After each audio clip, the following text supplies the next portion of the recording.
What up, y'all? It's your boy, Mr. Downtown Ray Melo, and you're listening to the Entertainment Report on iHeartRadio, live from Dubai for Thursday, October 20th, 2016, delivering some major stories and trends going on in the world of entertainment and beyond. You can follow the show on Facebook, Twitter, or Instagram, facebook.com/The Entertainment Report with Ray Melo, that's RAYMELO, on Twitter at The Enter Report, or on Instagram at The Entertainment Report. You can listen to the show anytime you want on iHeartRadio. Just go to iHeart.com or your iHeart phone app, search for The Entertainment Report, and it'll take you to the page. Marvel Studios has released the first teaser trailer for the upcoming sci-fi sequel, Guardians of the Galaxy Volume 2. The clip released Wednesday features the return of the galaxy's most unlikely heroes, Star-Lord played by Chris Pratt, Gamora played by Zoe Saldana, Drax the Destroyer played by Dave Bautista, Rocket Raccoon played by Bradley Cooper, and Baby Groot played by Vin Diesel as they embark on another planet-hopping adventure. Drax mentions to Star-Lord on board their ship, there are two types of beings in the universe, those who dance and those who don't. Star-Lord replies, I get it, yes, I'm a dancer, and Gamora is not, replies before Drax awkwardly comforts him with an unwanted hug. Set to the first film's familiar tune to Blue Suede's Hooked on the Feeling, star Michael Rooker's Yondu also makes an appearance along with clips of space battles and exotic locations. Before the trailer, director James Gunn shared the first poster for the film on Twitter, featuring the Guardians crew standing calmly together across a wall as Baby Groot can be seen peeking out from behind Star-Lord's boot. Gunn captioned the image, behold the first ever look at the Guardians of the Galaxy Volume 2 teaser poster. Guardians of the Galaxy Volume 2 set to arrive in theaters May 5th, 2017. Tom Cruise says he's open to Top Gun 2 if the right idea comes along.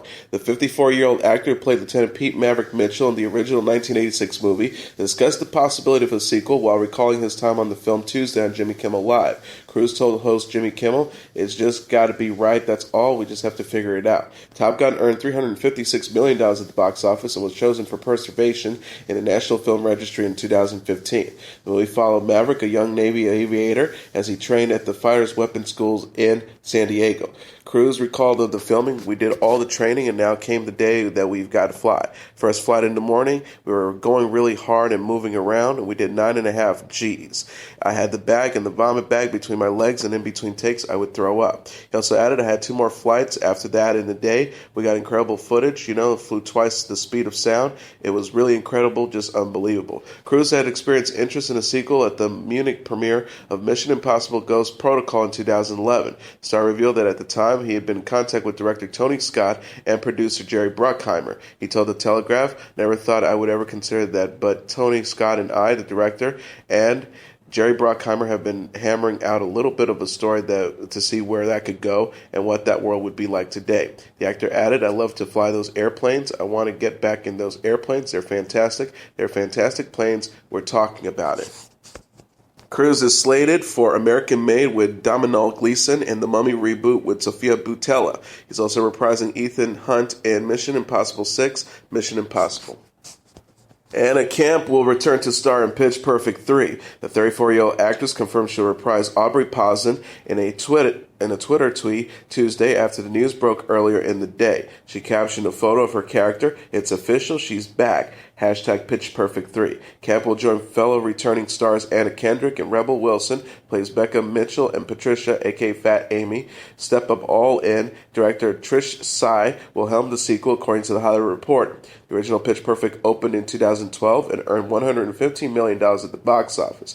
The film was directed by Jason Moore, while Pitch Perfect 2 was helmed by Elizabeth Banks and earned $287 million. Camp told Hollywood Life in June, I know Banks is still going to be in the movie and a producer on the film, so she'll be very much a presence. She also added, I would love it if my character really truly was relaxed and crazy and let her hair down and just the most chill Aubrey you'll ever seen, and nobody even recognized her in the third film. Camp married Skylar Alston, who plays Jessie Swanson in the Pitch Perfect movies, in September. The actress is also known for the series Mad Men, The Mindy Project, True Blood, and The Good Wife. J.J. Abrams has revealed in a new Force Awakens director's commentary track that Kylo Ren is thinking when he is confronted by Han Solo. Abrams explained, according to USA Today, on an upcoming 3D collector's edition, Star Wars The Force Awakens, people have asked me if I thought Kylo Ren was just playing with him the whole time, if he was meant to kill him from the beginning. Talking about Han Solo, played by Harrison Ford, as he approaches his son Kylo Ren, played by Adam Driver.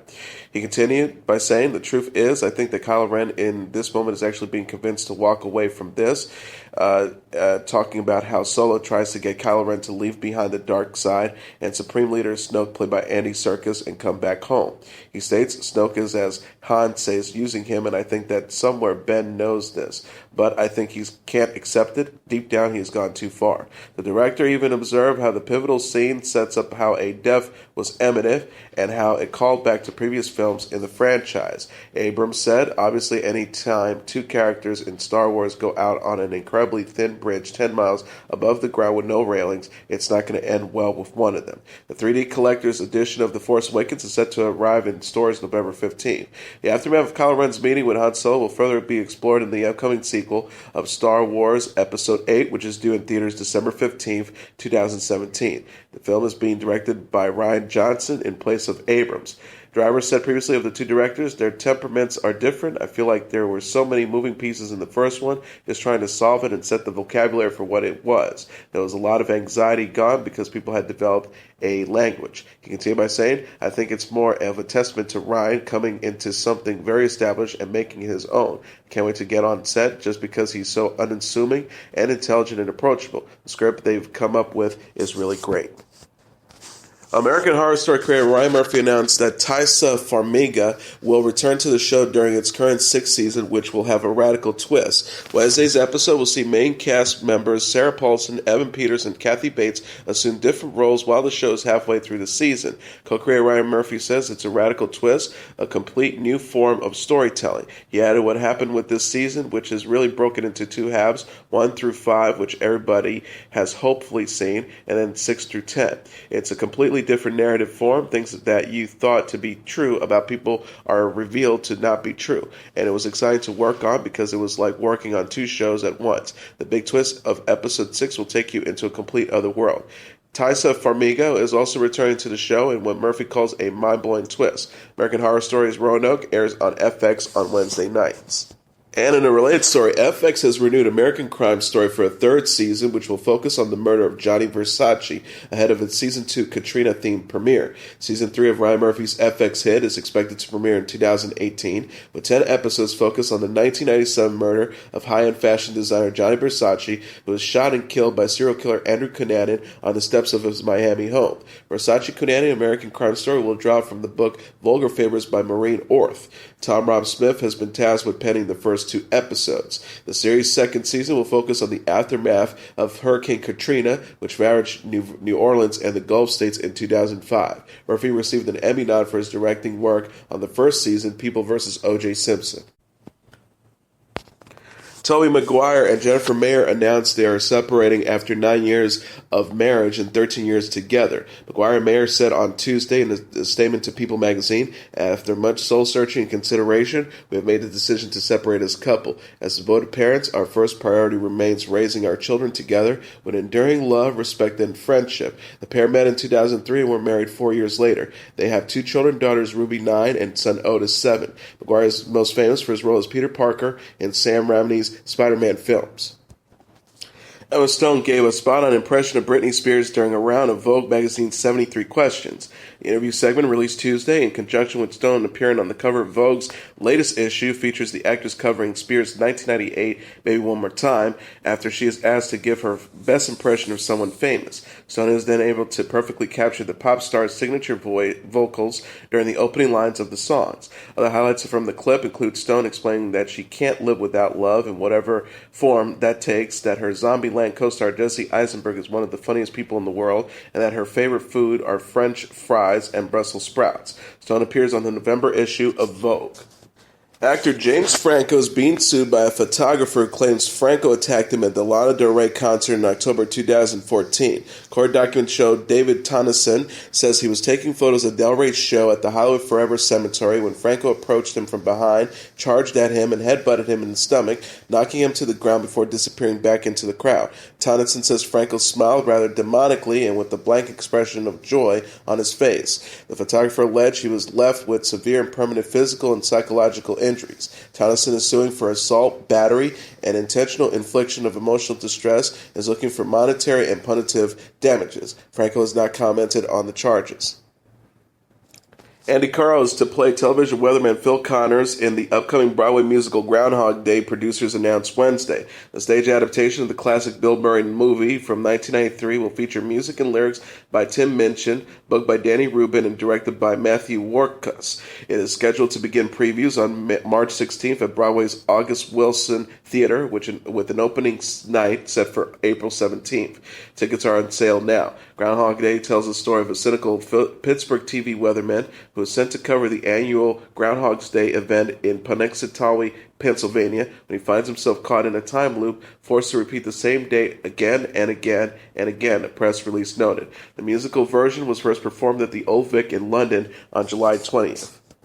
Teresa Giudice is looking forward to her 17th wedding anniversary on October 23rd. The 44-year-old Real Housewives of New Jersey star revealed how she and imprisoned husband Joe plan to celebrate the occasion in an interview with E! News published Monday. Giudice says, "I don't know if I'm going to go see him that day just because I have to check my girls' schedules. We put our kids first, then I'll probably go see him the following day."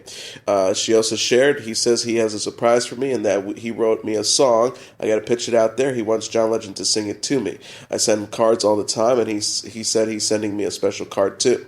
The star added, we're going to be married 17 years. I can tell you he's really into me still, which is a good thing. I can't wait for him to come home, and he can't wait to come home, so obviously we're doing something right.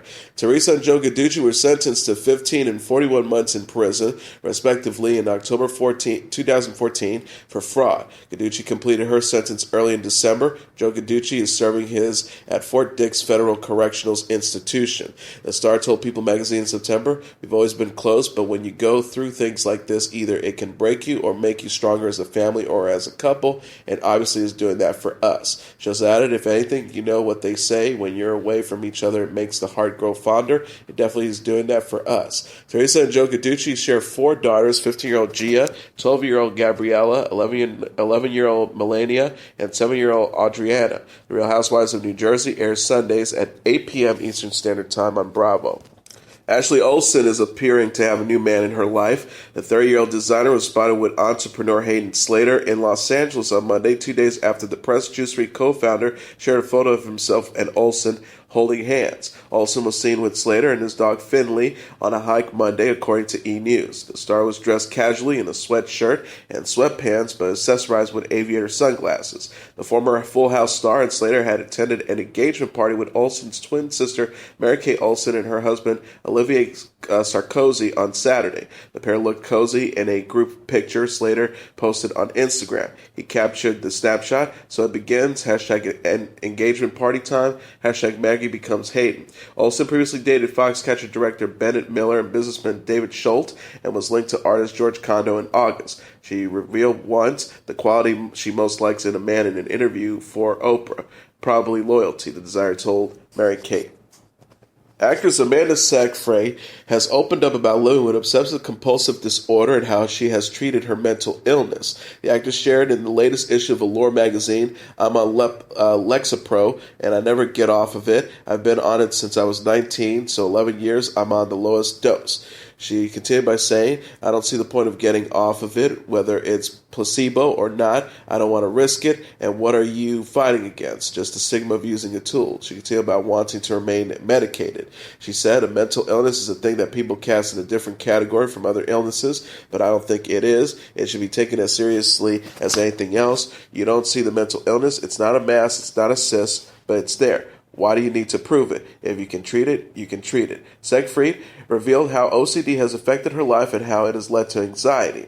The 30-year-old explained, "I've had a pretty bad health anxiety that came from the OCD and thought I had a tumor in my brain. I had an MRI, and the neurologist referred me to a psychiatrist. Another fear related to her OCD involved the use of stoves." She says, "I always worry about people and how they use stoves, which is just a controlling thing.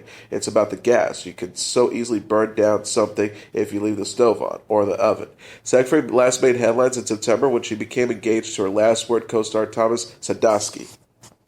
Khloe Kardashian shared a body-positive message while launching her size inclusive denim line Tuesday. The 32-year-old reality star told fans at the Grove shopping complex in Los Angeles that she's fighting for, quote, all the girls with hips and curves, designed the denim collection Good American with Emma Green. Kardashian said, according to People magazine, I think what was so crucial to Emma is creating a designer denim that was still trendy and cool and edgy, that went into a variety of sizes that for some reason the market feels like they don't need to produce. She also shared, I used to be a girl that would walk into a boutique and they didn't have my size of denim, and I was really body shamed into being too overweight. So I'm fighting for all the real girls and all the girls with hips and curves. The star also added, the Good Squad is a group of badass women who are individuals. They can find within themselves. Enough of this cookie cutter crap. There's no one size fits all. Good American, which ranges from size 0 to 24 and costs from $149 to $205, is available exclusively at Nordstrom. Kardashian previously told Vanity Fair that all sizes will be grouped together on the sales floor. She says, we don't believe in plus sizes. We want a brand that stands together. We don't want any segregation. We don't want to say, well, okay, the petite girls, the 0 to 8 is over here and the rest is over here. She also admitted, I used to be considered the rest and you get fat shame. You feel bad about yourself. I couldn't go shopping with my sisters all the time because you just felt insecure. Kardashian was accompanied by Greedy and mom Kris Jenner to the event. Jenner gave an update on Kim Kardashian, who was robbed at gunpoint on October 2nd in Paris, telling E! News her daughter's recovery is a process. Drew Barrymore says co-parenting after a divorce can work with constant planning. The 41-year-old actress revealed how she and ex-husband Will Kopelman coordinate time with their two daughters, 4-year-old Olive and 2-year-old Frankie, in a recent interview with Entertainment Tonight. Barrymore said at the Children's Hospital of Los Angeles Once Upon a Time gala, I think plans, constant plans. We as a family have 3 dates for this Halloween. She added of the holiday, it's like the best day ever. It's the only day that's acceptable and not totally creepy to wear a mask. So God bless Halloween. I love it. I get to be an anonymous parent that night, so I'm into that. Barrymore revealed that Kopelman's mom has continued to show her love and inconclusiveness that means the world to her. She and Kopelman split in April after nearly 4 years of marriage and finalized the divorce in August. The actress admitted to Chelsea in May, when you get divorced, you're like, I'm the biggest failure. This is the biggest failure. It's so shameful and hard to actually go through that, even privately. She said, I'm putting one foot in front of the other. It's a tough time. It's a hard thing to go through. It's like you're being put on a cheese grater, and every second going, that wasn't the plan. Barrymore will star in the new Netflix series Santa Clarita Diet, which is slated for release in 2017. She's also executive producing several projects, including the movie Freak Show and the MTV drama Blooms. First Lady Michelle Obama dazzled on the red carpet at her final White House state dinner in a rose gold Versace gown. The event hosted by the First Lady and President Barack Obama honored Italian Prime Minister Matteo Renzi and his wife Agnes Landini. Obama, 52, chose her outfits for state dinners from designers representing the nation being honored. A Versace spokesperson told the New York Times that Donatella Versace designed the dress specifically for the First Lady. The 61-year-old designer said in a statement, I am humbled and honored to have the opportunity to dress the First Lady of the United States. Thank you, Michelle, for all the things you did for America, for the rest of the world, for the women in the U.S. and the rest of the world.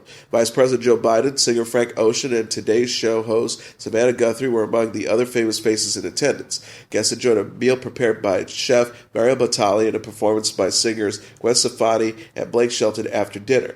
The president said earlier in the day, today is bittersweet for Michelle and I because this marks the final official visit and state dinner of my presidency, but it's okay, we've saved the best for last. Bella Thorne hopes her Playboy debut will encourage fans to be confident. An 19-year-old actress shared a body-positive message while showing her sexy side in the magazine's November issue. Thorne said, people like to comment on how my image is too edgy, that I'm too edgy, and on how they wish I looked. It's a lot of do this, don't do that. To them, I say fuck off. She revealed there's this effort to try to shame a woman's sexiness by pulling a cover over it, but I'm a woman who loves skin. I love skin on me, I love skin on girls, girls. I love skin on guys. If you're confident enough to show off your body, you should be confident. The star added, it can be difficult to get yourself to focus on you all the time, especially when you're trying to transition into who you really are, but I'm not going to change for anybody else. I love staying true to me. Thorne has said in an interview with Maxima this month that she faced backlash since coming out as bisexual in August. The star said she did think twice about going public with her sexuality because she considers herself super open. She revealed it is hard in this business for us. It really is. I've already had people talk shit to me, and it comes from people in the industry, not even fans. I had studios tell me my image is too out there, hinting at it, but not really saying it. And she also started, people tell me all the time about my social media, my Snapchat, but I'm not going to change myself for this business, and I'm not going to change myself for anyone else. Thorne is best known for playing Cece Jones in the Disney Channel series Shake It Up, and has since appeared on CSI, Casey Undercover, and Scream. She will portray Paige Townsend on a new freeform series, Famous in Love. Kanye West has added an additional 21 more shows to his ongoing Saint Pablo Tour. According to Entertainment Tonight, the tour will originally be scheduled to conclude on November 2nd in Los Angeles, with 2 rescheduled shows taking place in December due to delays caused by the robbery of West's wife Kim Kardashian. The extra dates now have the tours ending in Brooklyn on New Year's Eve. Additional stops include shows in Denver, Houston, Orlando, Toronto, and Boston, among others. Pre-sale tickets for American Express card holders will go on sale starting on Wednesday at 10 a.m., while tickets for the general public are set to drop on Saturday. Saint Pablo Tour started in conjunction with the release of his latest album, The Life of Pablo, is known for featuring a floating stage that positions West above concertgoers. Music icon Cher is set to take the stage once again in Las Vegas and Washington, D.C. as part of her new Classic Cher tour. According to Billboard, Cher will kick off the tour during her Las Vegas residency next year at the Park Theater in Monte Carlo. Cher will be performing at the location from February 8th to the 25th before traveling to Washington, D.C. to perform 3 shows starting March 17th at the MGM National Harbor. The deal is similar to the one signed recently by Bruno Mars, who will also start performing at the Park Theater and MGM National Harbor. Wednesday, Cher discussed returning to the stage at the age of 70 on Today, noting, I don't want to be finished. I didn't want to be through with singing, and I knew that this would probably be the last time. My voice is still really good. I'm still active and running around. I can still fit into my costumes. It's now or never. Singer and actress Ciara is the newest Revlon global brand ambassador. The 30-year-old star revealed a surprising connection to the cosmetics company in a press release Tuesday after joining Revlon as a spokeswoman. Ciara said, I've been a fan of the iconic Revlon brand my entire life. In fact, my name comes from the Revlon Ciara fragrance. It was a gift given to my mother from my father, and she fell in love with the scent and the name. She added, it's incredible to think that after all these years I would be joining the Revlon family as the newest global brand ambassador. I'm excited and grateful to join a long line of inspiring brand ambassadors before me. Ciara will begin her role as ambassador by supporting Revlon Color Cosmetics and the brand's Choose Love campaign. She told her 21.2 million social media followers that the job is a dream come true. She wrote, today has been truly surreal. I'm so grateful. Dreams do come true, so I am a keep dreaming. Hashtag Revlon x Ciara. Ciara's husband, NFL star Russell Wilson, was among those to congratulate the star online. 27-year-old Seattle Seahawks quarterback and Ciara married in July after more than a year of dating. He wrote, congrats to my sweet love. At Revlon could not pick a more stunning and gorgeous global brand ambassador than you. You deserve the world and you will always have mine. I love you. At Revlon x Ciara. Hashtag choose love. Adele's boyfriend Simon Konecki surprised the singer on their 5th anniversary by replacing the confetti at her Nashville show with handwritten love notes. After each show's finale, white confetti made up of handwritten song lyrics fell from the ceiling. On Sunday, Konecki replaced the regular confetti with pink slips of paper, each with a handwritten love note to the singer. The notes, which fan posted on Twitter, contained messages like "Happy Anniversary," "You're an Angel," "I love you," and "Love you long time." Adele and Konecki are parents of son Angelo 3 and began dating in 2011. The Rolling Stones canceled Wednesday's show at the T-Mobile Arena in Las Vegas as Mick Jagger revealed he came down with bad laryngitis. Jagger posted on Twitter, I'm so sorry about the cancellation of Wednesday's show in Las Vegas. I've got bad laryngitis. I do apologize to everyone who bought tickets. The band's next performance this Saturday, also in Vegas, is currently scheduled to go on as normal. Stone's next album, Blue and Lonesome, their first in more than a decade, is set to release on December 2nd. They recently performed at the Desert Trip in Indio, California last weekend. And here are the top 10 songs on the Billboard Hot 100 singles charts for the week of October 29th. Number 10, Ariana Grande featuring Nicki Minaj with Side to Side. Number 9, Sia featuring Sean Paul with Cheap Thrills. Number 8, Shawn Mendes with Treat You Better. Number 7, Major Lazer featuring Justin Bieber and Mo with Cold Water. Number 6, Drum featuring Lil Yachty with Broccoli. Number 5, Bruno Mars with 24K Magic. Number 4, DJ Snake featuring Justin Bieber with Let Me Love You. Number 3, 21 Pilots with Heathens. Number 2, The Weeknd featuring Daft Punk with Starboy. And the number 1 song on the Billboard Hot 100 singles charts for the week of October 29th, The Chainsmokers featuring Halsey with Closer. And now let's take a look at what happened on this date in entertainment history. On this date in 1977, 3 members of the southern rock band Lynyrd Skynyrd died in a Mississippi plane crash. In the summer of 1977, members of the rock band Aerosmith inspected an airplane they were considering charting for their upcoming tour, a Conv Air 240 operated out of Addison, Texas. Concerns over the flight crew led Aerosmith to look elsewhere, a decision that saved one band but doomed another. The aircraft in question was instead chartered by the band Lynyrd Skynyrd, who were just setting out that autumn on a national tour that promised to be their biggest to date. On this date in 1977, however, during a flight from Greenville, South Carolina to Baton Rouge, Louisiana, Lynyrd Skynyrd's tour plane crashed in a heavily wooded area of southern-eastern Mississippi during a failed emergency landing attempt, killing band members Ronnie Van Zant, Steve Gaines, and Cassie Gaines, as well as the band's assistant road manager and the plane's pilot and co-pilot. 20 others survived the crash. The original core of Lynyrd Skynyrd, Ronnie Van Zant, Bob Burns, Gary Rosington, Alan Collins, and Larry Johnstrom, first came together under the name My Backyard back in 1964 as Jacksonville, Florida teenagers. Under that name and several others, the group developed its chops playing local and regional gigs throughout the 60s and early 70s, but then finally broke out nationally in 1973 following the adaptation of the name Lynyrd Skynyrd in honor of a high school gym teacher nemesis named Lynyrd Skynyrd. The newly renamed band scored a major hit with their hard-driven debut album pronounced Lynyrd Skynyrd in 1973, which featured one of the most familiar and joked-about rock anthems of all time, Freebird. Their follow-up album, Second Helping, in 1974, included the even bigger hit, Sweet Home Alabama, and secured the band's status as giants of the southern rock subgenre. On October 17, 1977, Lynyrd Skynyrd, now in a lineup that included backup singers Cassie Gaines and her guitar brother Steve, released their 5th studio album, Street Survivors, which will eventually be certified double platinum.